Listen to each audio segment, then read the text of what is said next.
네, 부동산 소식 좀 짚어보겠습니다. 올해 1분기 서울 아파트값의 흐름이 지난 2008년의 금융위기 직전과 비슷하다는 분석이 나왔습니다.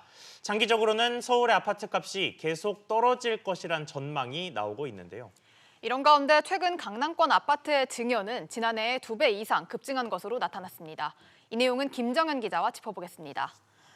김 기자, 네. 이 지금의 서울 아파트값 흐름이 2008년 글로벌 금융위기 때와 비슷하다고 하는데 이게 어떤 내용입니까?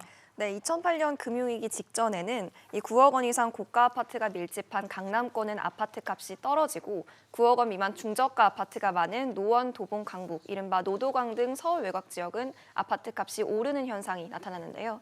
이 흐름이 올 1분기에도 유사하게 나타났다는 겁니다. 네, 그런데 좀 더 구체적으로 살펴보겠습니다. 실제 집값의 동향은 좀 어땠습니까?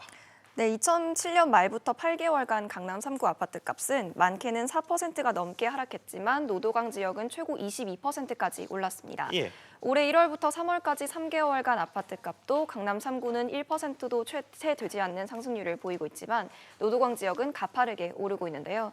특히 강남 3구 아파트 값은 3월 들어서는 아예 3주 연속이 떨어졌고 하락폭도 확대되고 있습니다. 네, 2008년에도 그렇고 지금도 그렇고 왜 이런 현상이 나타나는 건가요? 네, 2008년 금융위기와 현재 상황에는 이 외부 쇼크에 따라서 실물 경기가 침체됐다는 공통점이 있는데요. 이번에는 코로나19와 고강도 대출 규제, 또 커진 보유세 부담 등이 강남권 아파트 하락에 영향을 미쳤다는 겁니다. 반면 서울 노도강 지역과 경기 남부권 등은 저평가 지역 갭매우기 등을 이유로 여전히 상승세를 유지하고 있는데요. 다만 부동산 114 등 각종 연구기관 등은 코로나19로 인한 경기 침체가 장기화되면 서울 외곽 지역마저 집값이 떨어져서 서울 아파트값이 전반적으로 우하향할 것이란 전망을 내놓고 있습니다.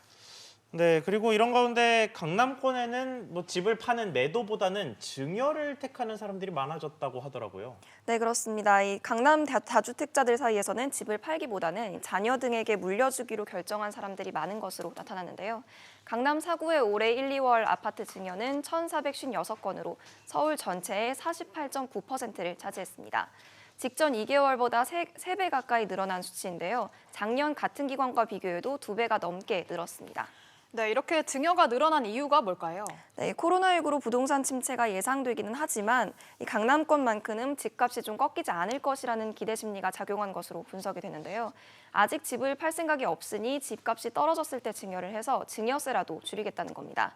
특히 정부가 올 6월까지 한시적으로 10년 이상 보유한 주택에 대해 양도세 중과 유예를 결정하면서 증여가 오히려 늘었는데요.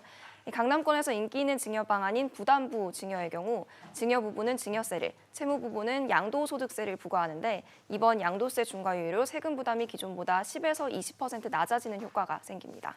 네, 김 기자 잘 들었습니다.